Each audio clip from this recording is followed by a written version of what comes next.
বিগত কিছুদিন যাবৎ দেখতে পাচ্ছি যে প্রাইভেট ভেহিকেল, কমার্শিয়াল ভেহিকেল এবং তাদের ইলিগেল পার্কিংয়ের জন্য শহরে ট্রাফিক জ্যাম তৈরি হচ্ছে এবং তার এগেনস্টে আমরা অনেক দিন থেকে অ্যাকশান নিচ্ছি। অন রেগুলার বেসিস আমরা লিগেল অ্যাকশান নিচ্ছি।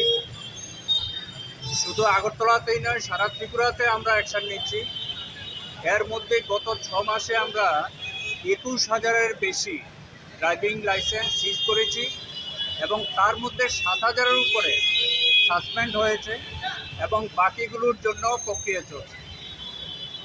আমরা সবাইকে সচেতন করতে চাই, বিশেষ করে যারা বিজনেস এস্টাবলিশমেন্ট আছে, কমার্শিয়াল ভেহিকেল আছে এবং অন্যান্য যে প্রাইভেট ভেহিকেল আছে, সবাই যেন পার্কিং ডিসিপ্লিন মেনটেন করে চলে। আদারওয়াইজ আমাদের লিগ্যাল অ্যাকশন চলতে থাকবে। এখনও পর্যন্ত আমরা ড্রাইভিং লাইসেন্স সিজ করেছি, সাসপেন্ড করছি।